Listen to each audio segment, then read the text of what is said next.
आप सभी को नमस्कार हम दोनों की तरफ से। पिछले हफ्ते मैं एक प्रोग्राम ज़रूर मिस कर गया था। थोड़ा-सा मेरी तबीयत ठीक नहीं थी। तो आज आनंद आपका एक बार फिर से स्वागत है इस प्रोग्राम में। थोड़ा मेरी आवाज़ भी अभी ढीली पड़ सकती है इस कार्यक्रम में। तो आज मैं आपसे शुरू करूँगा। हमारी जो बात हो रही है आजकल, सबसे ज़्यादा हो रही है ट्रम्प के टैरिफ्स को लेकर। दुनिया में एक तरह से हाहाकार मचा है। कल करीब 20 लाख करोड़ से हमारा जो स्टॉक एक्सचेंज था, उसकी वैल्यूएशन नीचे आ गई। हमारी सरकार की तरफ से एक भी स्टेटमेंट किसी भी मंत्री से, आप प्रधानमंत्री तो छोड़ दीजिए, कहीं से भी कोई स्टेटमेंट नहीं आया है। और एक बिल्कुल साइलेंस बनाया हुआ है सबने। लेकिन हमारे प्रधानमंत्री जी का इतनी ज़रूरी मीटिंग थी, ये संसद छोड़ के ये पहले थाईलैंड गए, वहाँ से फिर ये श्रीलंका गए। मैं उसकी आपको फ़ोटो दिखा देता हूँ, वो भी दर्शकों को समझना चाहिए कि कितनी इम्पोर्टेंट मीटिंग ये अटेंड करने गए थे। यहाँ पे इन्होंने आनंद एक मीटिंग की है श्रीलंका की 1996 की जो वर्ल्ड कप विनिंग टीम थी, उनके साथ ये 3 घंटे की इन्होंने मीटिंग की है। मतलब इतनी ज़रूरी मीटिंग थी कि ये सारा संसद छोड़ के, यहाँ का कामकाज छोड़ के और ये वहाँ पहुँच गए हैं श्रीलंका में। लेकिन मैं इसके साथ एक और आपको भी खबर दिखाता हूँ कि ये मीटिंग हुई है 6 तारीख को प्रधानमंत्री की, और ये 7 तारीख को ये खबर आई है कि अदानी का जो कोलंबो टर्मिनल है, उसका इनॉग्रेशन हो गया है। अब ये काफ़ी दिनों से ये मामला अटका हुआ था, अदानी जी का कोलंबो टर्मिनल को लेकर। लेकिन 7 तारीख को ये चालू हो गया है, और अगर आप नेट पे देखेंगे तो छोटी-छोटी खबर में ये बताया भी जा रहा है। तो आनंद, सबसे पहले मैं इसके बारे में आपकी एक टिप्पणी चाहूँगा कि दुनिया एक तरफ बिल्कुल खतरा सा बना हुआ है और हमारे प्रधानमंत्री जी अपना विदेश यात्राओं में लगे हुए हैं। आनंद। जी। मैं पहली चीज तो ये है कि भाई देखिए, दोस्त दोस्त ना रहा, मतलब दोस्ती अगर हो तो अडानी और मोदी जी जैसी हो। मेरे ख्याल में आने वाले समय में अब ये एक मुहावरा हो जाएगा कि दोस्ती अगर हो तो अडानी मोदी जैसी हो। इसमें कहीं कोई दो राय नहीं है। और अब कुछ लोग उसको बिजनेस इंटरेस्ट बोलते हैं, कुछ लोग उसको जो भी बोले, लेकिन दोस्ती तो है ही, इसको कुछ नहीं कहा जा सकता है। जैसा आपने खुद ही बताया कि देश, पूरे दुनिया में इस समय जिसको कहते हैं आग लगी हुई है, हाहाकार है।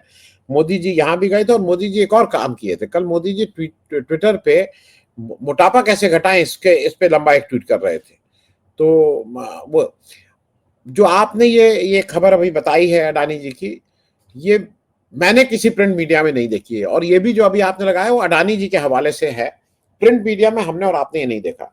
हमने आपने प्रिंट मीडिया में कहीं भी वो जो कोलंबो की फोटो है उसमें कहीं ये नहीं देखा कि ये कुछ और बात भी हो रही है। इन्होंने भी आके कोई ट्वीट नहीं किया है। तो एक हफ्ते पुरानी हुआ है ना, कहावत एक और है, चोर की दाढ़ी में तिनका। अभी तक तो आप छोटी भी चीज करने जाते थे तो इतना हल्ला मचाते थे। आप कोलंबो अगर इनके लिए गए थे, देखिए वो इसलिए भी नहीं कह रहे हैं, उनको भारत से डर नहीं है। उनको भारत के अपने वोटरों पे पूरा भरोसा है कि वो किस तरह से कहेंगे, 2 मस्जिद के नीचे और मंदिर निकलवा देंगे और उनका इलेक्शन पार हो जाएगा। ये बिल्कुल वो कॉन्फिडेंट है। आज उनकी सारा जो दिक्कत और डर है वो उनको अमेरिका से है।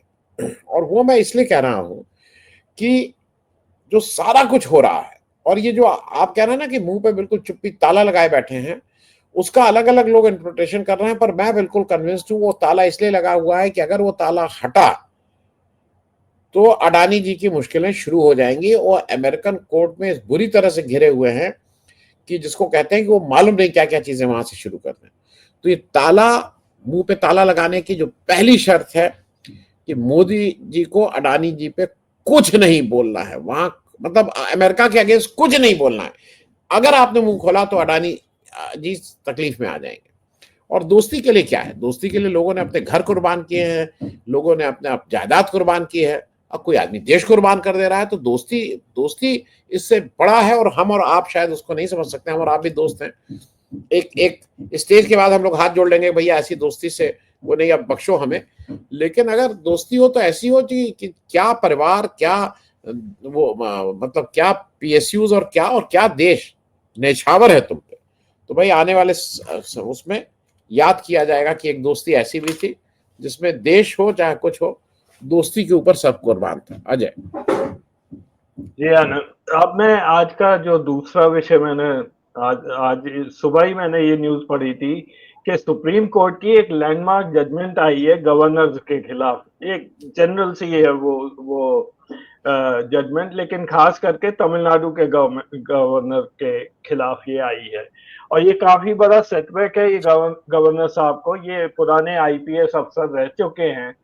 ये हर बिल पर बैठ जाते हैं, महीनों बैठ जाते थे, और उसके बाद इनको अगर पूछा जाए तो ये कहते हैं मैं प्रेसिडेंट के पास भेज रहा हूँ। तो ये इस सब का संज्ञान लिया है सुप्रीम कोर्ट ने, और इनको अच्छी खासी फटकार लगाई है। एक तरह से डांट बड़ी जोर की लगी है, और जो कुछ इन्होंने किया है उसको स्टे आ गया है। इनफैक्ट अब सुप्रीम कोर्ट ने ये भी टाइमलाइंस भी निर्धारित कर दी है कि आप 1 महीने से ज्यादा नहीं बिल पर बैठ सकते हैं। आप उस पर जैसा भी है डिसीजन लीजिए। तो मेरे हिसाब से तो जब इतनी बड़ी फटकार लगी है तो इन साहब को रिजाइन कर देना चाहिए था। लेकिन शायद ये लोग इतनी मोटी चमड़ी के हो चुके हैं। इससे पहले ये पहले भी हो चुका था कि तेलंगाना की जो गवर्नर थी, उन्होंने तमिल साई, उन्होंने भी ऐसे ही शुरू किया था, तब भी सुप्रीम कोर्ट ने वहां फटकार लगाई थी। तो इस सब के एक टिप्पणी चाहूंगा कि ये जो गवर्नर्स हैं, ये बार बार इसके अगेंस्ट सुप्रीम कोर्ट ये देता है जजमेंट, और ये फिर भी ये लोग सुधर नहीं रहे हैं। आपका क्या इसमें कहना है आनंद? नहीं, मैं थोड़ा इसको रिवर्ट, इसमें जजमेंट, इसमें गवर्नर को कुछ सुधारना ही नहीं है, क्योंकि इसमें तो केंद्र सरकार को सुधारना है। केंद्र सरकार उन्हीं को गवर्नर बनाएगी, इस रोल के साथ भेजेगी कि आपको ये करना है।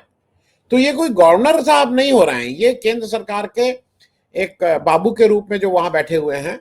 और केंद्र सरकार, अच्छा अब हुआ क्या है, सरकार और बीजेपी अब गड़बड़ हो गई, अब एक है, बीजेपी एंड सरकार इज सेम।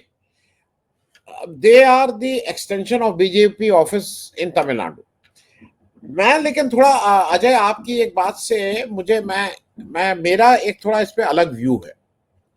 अलग व्यू ये है कि जस्टिस पर्दीवाला ने बहुत अच्छा जजमेंट किया, इसमें कहीं कोई दो राय नहीं है। पूरे देश में उनकी वाहवाही हो रही है कि भाई उन्होंने 10 उस पे जो बैठे हुए थे उन्होंने यही नहीं कहा, उन्होंने आगे जाके ये भी कहा कि जब आपने उसको पहली बार लौटाया और अगर जब वो दूसरी बार आया है तो उस दिन से मान लिया जाएगा कि वो एसेट, आपका एसेट मिल गया था जिस दिन वो दोबारा आपके पास आया था। उन्होंने काफी आगे जाके इस बात को किया है। लेकिन मुझे एक चीज बताइए, ये विधानसभा के द्वारा प्रॉपर जो लोकतांत्रिक वैल्यूज हैं, जो डेमोक्रेटिक वैल्यूज है, उसके द्वारा पास एक बिल था। उस एक सरकार, एक चुनी हुई सरकार ने इस बिल को दिया था। वो लोगों के लाभ के लिए था, लोगों के जनरल वेलफेयर के लिए था। मेरे दो प्रश्न हैं। एक, आपने उसको अगर देरी की तो what is the compensation you are going to give it to the people, because उससे जो लोग अफेक्टेड थे उनको एक लंबे पीरियड तक एक ऐसे व्यक्ति जिसको सुप्रीम कोर्ट भी कह रहा है कि उसने गलत काम किया है और जो आईएएस भी है, ये अगर कल के दिन कहीं आईएएस नहीं होते, कोई भाई एक्टिविस्ट होते, आ गए होते, कोई पेंटर होते और इनको पता ही नहीं था, ये सारा ये काम ये करते हैं जो बाबू लोग हैं, इनको पता है तो इन्होंने बाबूगिरी अपनी पूरी की। What is the compensation, number one, and what is the punishment? उन्होंने एक जो जनरल विल है, पीपल्स विल को अगर का सम्मान नहीं किया, उसमें अड़ंगा लगाने की कोशिश की है, this is a criminal offence. Why Supreme Court has not made a complete judgment by which he should have been trial? There should, अगर डायरेक्ट वो नहीं भी करता तो ट्रायल तो करता ही। तुमने एक पब्लिक एट लार्ज के पब्लिक वेलफेयर की स्कीम में अगर आपने अड़ंगा लगाया तो आप पनिशमेंट मिलना चाहिए। क्या पनिशमेंट मिलना चाहिए, उसके ट्रायल कर दीजिए। और कॉम्पनसेशन क्या आप दिया जाएगा, ये कॉम्पनसेशन के लिए केंद्र सरकार से कहिए कि तुम्हारा आदमी, क्योंकि he is an extension of central government, what compensation central government is going to give to Tamil Nadu, because people of Tamil Nadu are affected by that, and what is the punishment which Mr. Ravi Kumar is going to leave aside? ये resignation तो छोटी चीजें हैं, इनको तो इनके ऊपर मुकदमा चल के इनको सजा होनी चाहिए। मैं इससे कम, और क्रिमिनल ऑफेंस है ये, मैं इसमें बिल्कुल स्पष्ट हूं। क्यों सुप्रीम कोर्ट की कलम वहां जाके रुक जाती है और एक खत के बाद वो फिर आगे नहीं बढ़ता है, ये भी, इस पे भी क्या टिप्पणी करें अजय? जी, आनंद। अब मैं तीसरा विषय आपसे बात करूँगा बिहार के बारे में, जहाँ पे राजनीति गरमाती जा रही है। मैंने एक प्रोग्राम भी इस पे मैं कर चुका हूँ, जिसमें मैंने कुछ डेटा भी दिखाया था कि जिस हिसाब से मेरे हिसाब से नीतीश कुमार और उनकी पार्टी अब इर्रेलेवेंट सी हो गई है बिहार के अंदर। कल वहाँ राहुल गांधी गए हुए, कल या परसों, और जो भीड़ देखने को मिली है, मैं यहाँ ग्राफिक लगा रहा हूँ, मेरे ख्याल से वो अनप्रेसिडेंटेड है। ये कोई भाड़े के लोग नहीं थे, ये सारे लोग आके और इंटरेक्ट कर रहे थे। ये ऐसा लग रहा है कि भारत जोड़ो यात्रा में ये चल रहे हैं। तो जमीनी हालत बिहार में एक्चुअली काफी खराब चल रहे हैं। और मैं जल्दी से वो 2 स्लाइड दिखा देता हूँ जो मैंने अपने प्रोग्राम में भी दिखाए थे। ये वहाँ का सीट शेयर है इस वक़्त बिहार के अंदर। यहाँ पे बीजेपी और जेडीयू और एलजेपी के सीट्स हैं। अगर आप देखें 2020 में, तो पहली बार जेडीयू जूनियर पार्टनर बना था और बीजेपी आगे निकल रही थी। लेकिन कभी भी सिंगल पार्टी ने बिहार में हाफ वे मार्क आज तक क्रॉस नहीं किया है, जो 122 सीट का था। और इसीलिए इनको हमेशा ये रहता है कि किसी पार्टनर को ये ढूंढे। और एलजेपी अपना काम कर गई थी। इन्होंने जेडीयू को नीचे लाने में बहुत सिग्निफिकेंट रोल प्ले किया था। इसीलिए मेरा मानना है कि नीतीश कुमार के दिन अब खत्म हो गए हैं। अब जो फाइट होगी वो बीजेपी और आरजेडी और कांग्रेस के बीच है। और यहाँ पे पिछले इलेक्शन में आप देखेंगे कि आरजेडी और कांग्रेस ने कोई इतना खराब प्रदर्शन नहीं किया था, हालांकि सत्ता में वो नहीं आए थे। तो मेरा मानना है कि they stand a good chance in the next election, और शायद इसी वजह से राजीव राहुल गांधी ने इसकी जल्दी तैयारी शुरू कर दी है। तो ओवरऑल बिहार की राजनीति और वहां पर क्या चल रहा है, और आप राहुल गांधी के बारे में, वो क्या रिवाइवल प्लान है उनका, इसके बारे में आपका क्या विचार है, आनंद? देखिए, मेरे मेरे जो मैं जिस तरह से समझ रहा हूँ और जिस तरह से मैं देख रहा हूँ, एक दो चीजें स्पष्ट कर लीजिए। पिछला जो विधानसभा का चुनाव हुआ था, उसमें इंडिया गठबंधन, उस समय उसको यूपीए कहते थे, तो मैं उसको for the purpose of understanding India गठबंधन ही बोलूंगा, वही सारे लोग थे। और एनडीए के बीच में 12,000 वोट का फर्क था, केवल 12,000 वोट का फर्क था, ये याद रखिएगा। और ये याद रखना इसलिए जरूरी है कि 12,000 वोट कुछ होते नहीं है, नंबर एक। नंबर दो, ये इसमें कोई दो राय नहीं है, जैसा आपने दिखाया कि जेडीयू की 43 सीट हो गई थी, अभी तक का सबसे खराब परफॉर्मेंस, और बीजेपी की सीटें बढ़ गई थी। जो जो ये वक्फ वाला मामला हुआ है, ये सारी चीजें एक दूसरे से इंटर रिलेटेड है। 2000 जो पिछला 20 का इलेक्शन था, उसमें चिराग पासवान को अमित शाह ने आगे करके नीतीश कुमार को हरवाया था, उनकी सीटें कम करवाई थी, जिससे वो बार्गेनिंग की स्थिति में ना रहे। अब आज की तारीख में मैं एक चीज तो बिल्कुल ये ठीक समझ लीजिए कि बिहार में जब तक दो पार्टी एक साथ नहीं आएंगी, वो एनी टू, और वो मैं सबकी बात कर रहा हूं, आरजेडी, कांग्रेस, जेडीयू, बीजेपी, इन दो में से किसी को भी दो को साथ आना है, तभी वो फाइट करके कुछ इलेक्शन की बात कर सकती हैं।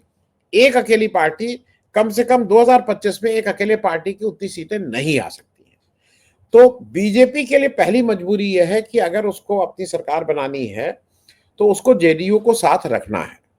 उसका एक फैक्ट और चेक कर लें, हालांकि उसका उसका मतलब अब बहुत नहीं रह गया है। 2024 का जो लोकसभा इलेक्शन हुआ है, उसमें जेडीयू और बीजेपी दोनों को 12-12 सीटें मिली हैं, ये याद रखिएगा। और वोट परसेंटेज 19% वोट जेडीयू को मिला है, 21% बीजेपी को मिला है। तो कोई ये भी नहीं है कि बहुत वोट परसेंट, बिल्कुल आसपास क्या है मामला। स्ट्राइक रेट जेडीयू का ज्यादा, 16 सीटें मिली थी, 12 जीती, बीजेपी 17 मिली थी, 12 जीती। ये बात मैं सिर्फ इसलिए बता दे रहा हूं कि आप अभी जेडीयू को राइट ऑफ नहीं कर सकते हैं। अब वहां पे जहां तक जेडीयू के लोकसभा की बात है, उसमें से काफी लोग ऐसे हैं, और खास करके लेड बाय ललन सिंह, जो मन से, कर्म से, वाणी से, सब तरह से वो बीजेपी में है, लेकिन तन से उनको जेडीयू में रहना पड़ता है, क्योंकि वो जेडीयू के टिकट पे जीत के आए हैं। जेडीयू इसकी वजह से बीजेपी आश्वस्त है कि वो जो कुछ भी हो जाए अब अगर वक्फ बिल को इस समय पुश करने की, आप वैसे सोचिए तो वक्फ बिल 5 महीने बाद भी आ सकता था। वो तो भाई आपकी जेपीसी और इस तरह की बातें, अटकलें हम लोग भी लगा रहे थे। अगर इस समय वक्फ बिल आया है और एक ही इलेक्शन है, तो उसमें नीतीश कुमार को डाउन साइज करने के लिए आया है, क्योंकि नीतीश कुमार को कुछ, अब वो वोट कितने, मतलब टोटल मुस्लिम समुदाय के अगर 100 वोट हैं तो उसमें 5 मिलते थे कि 20 मिलते थे कि 25 मिलते थे, दैट कैन बी डिबेटेड, पर कुछ मिलते थे। बीजेपी को कुछ नहीं मिलते हैं, 100 में से एक भी नहीं मिलते हैं मेरे हिसाब से, लेकिन जेडीयू को मिलते हैं। और लार्जर उसमें इस तरह के छोटे छोटे वोट मिलके ही माहौल बनाते हैं, और वो जेडीयू के पास से पूरी तरह से बीजेपी ने कोई वो नहीं, बीजेपी का पहला टारगेट यह है कि इनको ठीक करो, कट टू साइज। तो he by by by this Waqf bill उन्होंने क्या किया है, दे हैव इंश्योर्ड कि नीतीश कुमार को मुसलमानों का बिल्कुल उनके पास से भाग जाए। तो पहली चीज तो उन्होंने ये की। अब वो भाग के इंडिया गठबंधन में जाते हैं और उससे उनका इंटरेस्ट नहीं, उनको पता है कि वो मुसलमानों के वोट उनको नहीं मिलेंगे। तो पहला तो उन्होंने ये पकड़ा। दूसरा उनका यह है कि अगर नीतीश कुमार के बहुत ही कम हो जाते हैं एमएलए, तब वो स्टेक कर सकते हैं कि साहब आपके अगर 20 एमएलए जीते हैं, हम 100 एमएलए जीत के आ रहे हैं, तो भाई फिर तो चीफ मिनिस्टर हमारा बनेगा ना। उनको किसी भी तरह से इस बार अगला चीफ मिनिस्टर बीजेपी को चाहिए। बीजेपी क्यों नहीं अनाउंस कर रही है कि चाहे 1 सीट आए चाहे 50 सीट आए, हमारा चीफ मिनिस्टर नीतीश कुमार है? BJP is not announcing that. तो ये तो हो गई आपका एक पार्ट की बात, क्योंकि आप टोटलिटी में राहुल गांधी का जाना पूछ रहे थे। दूसरा, एक बीजेपी एक नैरेटिव चला रही है, बीजेपी चला रही है और बीजेपी स्पॉन्सर्ड मीडिया भी चला रही है कि आरजेडी में बहुत बेचैनी है और बिल्कुल गुस्सा है, और लालू और तेजस्वी बहुत गुस्सा है कि कांग्रेस कन्हैया को कैसे आ गया और वो टॉलरेट नहीं करेंगे। आप किसी भी तरह से, मतलब वो कोई भी फॉर्मूला लगा लीजिए, आप तो भाई आईटी वाले हैं तो आपको फॉर्मूले ज्यादा आते हैं, मुझे तो उतने नहीं आते हैं। कोई भी फॉर्मूला लगा लीजिए, तेजस्वी यादव को अगर चीफ मिनिस्टर बनना है तो कांग्रेस को सफल होना जरूरी है।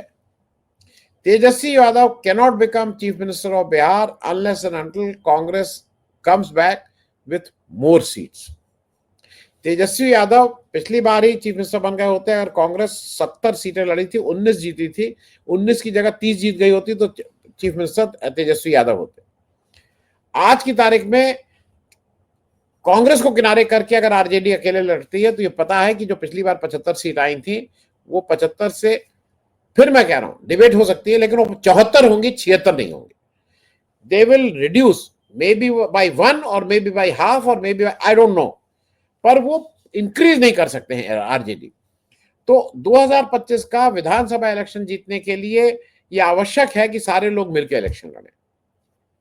ये एक बात हो गया। वक्फ बिल का जो एक और इफेक्ट हुआ है बिहार में, जो उसको भी दर्शकों को समझाना जरूरी है। इस इलेक्शन के बाद जो आपने 2024 में उस इलेक्शन का एक नमूना देखा था, आप उत्तर प्रदेश को ठीक से जानते हैं। उत्तर प्रदेश के मुसलमानों ने 2024 के इलेक्शन, लोकसभा इलेक्शन से पहले, ये बिल्कुल मोर और लेस इट वाज डिसाइडेड, ये सबको फील हो रहा था कि मुस्लिम्स आर बिहाइंड कांग्रेस, वो कांग्रेस के पीछे अलाइंड थे, और इस तरह से अलाइंड थे कि इररिस्पेक्टिव कांग्रेस को 2000 वोट मिलते हैं कि 2 लाख वोट मिलते हैं, कि वो जीतता है कि हारता है, हम कांग्रेस को वोट देंगे। और वो एक बड़ा फैक्टर था समाजवादी पार्टी और अखिलेश यादव जी के ऊपर कि गठबंधन को इंटैक्ट रखा जाए, अच्छे से इलेक्शन लड़ा जाए, और इंटैक्ट होकर अच्छे से इलेक्शन लड़ा गया है। तो आज की तारीख में ये भी फैक्ट है कि देश की तीसरे सबसे बड़ी पार्टी समाजवादी पार्टी है। They are the third largest party after BJP and Congress in parliament. तो विन विन सबके लिए है। अब आप आ जाइए, मैं किस रेफरेंस से बता रहा हूं, उसका कारण है। विधानसभा इलेक्शन पिछली बार जब हुआ था बिहार में, तो उसमें बीजेपी तो किसी को सीट देती नहीं है। जेडीयू ने 11 मुस्लिम को उम्मीदवार बनाया था, 0 जीते थे, और वहां पे टोटल 19 एमएलए जीत के आए थे। उसमें से 8 आरजेडी के थे, 5 एआईएमआईएम के थे, 13, 4 कांग्रेस के थे 17, एक सीपीआई का था 18 और एक और थे 19 लोग। एक भी अगर मैं गलत नहीं हूं तो बीएसपी का था, मैं 19वां का या नहीं हूं, लेकिन वो नॉन एनडीए वाले थे। 19 सीटें जीती थी। मेरा अपना निश्चित मानना है इस बार, अगर मैं जितनी पॉलिटिकल एनालिसिस में समझता हूं, मैं राजनीति समझता हूं, बिहार में इस बार ये प्रेशर इंडिया गठबंधन के ऊपर भी और एआईएमआईएम के ऊपर भी है। इंडिया गठबंधन के ऊपर प्रेशर यह है मुसलमानों का कि आपको एआईएमआईएम को सीटें देके अपने के साथ इलेक्शन में उनको अकोमोडेट करना है। पिछली बार वो 17 सीटें लड़े थे, 17 टिकट में उनको 5 जीते थे। अब वो 17 में 2 देते हैं, 5 तो उनके सिटिंग ही है, उससे ज्यादा देते हैं। पर the pressure is on India alliance that you have to give accommodate AIMIM. दूसरी तरफ एआईएमआईएम के ऊपर भी मुसलमानों का प्रेशर है कि आपको लड़ना इंडिया गठबंधन में जाके है, ये आप अकेले लड़ेंगे तो हम आपके साथ नहीं है। तो मुझे ऐसा लगता है कि ये जो चुनाव है ये बहुत ही ज्यादा बाइपोलर होगा, और जिसमें जो मुस्लिम वोट पिछली बार उन्होंने एआईएमआईएम के कैंडिडेट को जिताया था, क्योंकि वो फिगर कहीं कोई 47 बोलता है, कोई 54 बोलता है, मेरे हिसाब से 47, लेकिन क्योंकि मेरे कुछ जानने वाले कहते हैं नहीं 54 सीटें ऐसी हैं बिहार में जहां पे मुस्लिम डिसाइडिंग फैक्टर होते हैं, जहां 20% ज्यादा मुस्लिम वोट है। 8 सीटें ऐसी जहां 40% ज्यादा मुस्लिम वोट है। तो मेरे हिसाब से वो सारे वोट इस समय कंसोलिडेट होकर इंडिया गठबंधन में जाएंगे, और वो एक डिसाइसिव एज जरूर रहेगी। और उन सबके लिए आज अगर राहुल गांधी वहां घूम रहे हैं, अगर कांग्रेस मजबूत हो रही है, राहुल गांधी उनके वोट बढ़ रहे हैं, तो वो ये याद रखिएगा अल्टीमेटली वो वोट इंडिया गठबंधन के बढ़ रहे हैं। और लास्ट बात कह के मैं खत्म करूंगा, लोग जो एक बार बार कहते हैं कि नहीं ये गलत है, इस देश में आफ्टर कांग्रेस में बोल रहा हूं, द ओनली पार्टी जो आरएसएस की विचारधारा के अगेंस्ट खड़ी रही है जब से बीजेपी की सरकारें बनी, वो उसका नाम आरजेडी है। कोई और ऐसी पार्टी नहीं इस देश में जिसने बीजेपी से at some point of time हाथ ना मिलाया जी। अकेली पार्टी जो उनके विरोध में खड़ी रही है, जाड़ा गर्मी बरसात में खड़ी रही है, सीटें आई तब खड़ी रही है, सीटें नहीं आई तब खड़ी रही है, लालू जेल में गए थे तब खड़े रहे थे, जेल से बाहर आए थे तब खड़े रहे थे। तो इसलिए वैचारिक उसमें मैं बिल्कुल लालू यादव जी की इसी बात से इज्जत कर, उनके बाकी जो भी घोटाले हो, जो उन्होंने अच्छा किया बुरा किया वो उनका जाने, लेकिन politically someone who has taken a stand even on this कि उनको जेल भेज दिया जाएगा, उनकी जो हेल्थ है वो हेल्थ अब ईश्वर करे उनकी लंबी आयु हो, लेकिन एक व्यक्ति जिसने विचारधारा के लिए कोई जीरो कॉम्प्रोमाइज किया है, आरएसएस की विचारधारा के लिए, सेक्युलर विचारधारा के लिए, उसका नाम लालू प्रसाद यादव है। तो मैं कॉन्फिडेंट हूं कि इंडिया गठबंधन में कोई आपस में झगड़ा फसाद नहीं है, ये सब लोग एक साथ होकर इलेक्शन लड़ेंगे। The only thing is AIMIM को कैसे अकोमोडेट करते हैं वो देखने वाली बात होगी। अजय जी आनंद, बस चलते चलते इसी संदर्भ में प्रशांत किशोर जी, उनका क्या अफेक्ट होगा आने वाले इलेक्शन में? क्या बीजेपी उन्हें रिप्लेसमेंट देख रही है एलजेपी का? आनंद नहीं, उनको कोई रिप्लेसमेंट नहीं दे रही, उनकी पोल पट्टी खुल गई है। और देखिए ऐसा है ना, ये लोगों को लगता है नेतागिरी हलवा है, हलवा कोई गर्म खाए कोई ठंडा। नेतागिरी ऐसा हलवा है कि मुंह जल जाएगा और छाले ऐसे पड़ेंगे जीवन भर वो छाले नहीं ठीक होंगे। It is one of the नहीं, the toughest thing in on earth is politics. क्योंकि आपको अपनी वैल्यूज को भी संभाल के रखना है, इलेक्शन भी लड़ना है, वो भी कुछ है, वो सुबह है, इलेक्ट्रेट है, और खास करके अगर आप पावर पॉलिटिक्स में हो, अगर आप इलेक्शन वाली पॉलिटिक्स में, तो मेरे हिसाब से प्रशांत किशोर साहब जल्दी ही आपको 1-2 साल में फिर वापस उसी रोल में नजर आएंगे, जो लोगों को समझाते हैं तुम ऐसे जीतोगे, तुम व्हाइट टी शर्ट पहनो, तुम ब्लैक पहनो, तुम ये करो, तुम वो करो। वो कंसल्टेंट ही ठीक है, उसी में कंसल्टेंट अच्छे हैं, वो कंसल्टेंसी ही करते हुए नजर आएंगे। पॉलिटिक्स से वो कितनी जल्दी नाता तोड़ते हैं ये एक देखने वाली बात होगी। Ajay thank you so much Anand, आपने समय निकाला। अगले हफ्ते फिर मिलेंगे हम। Thank you very much. नमस्कार।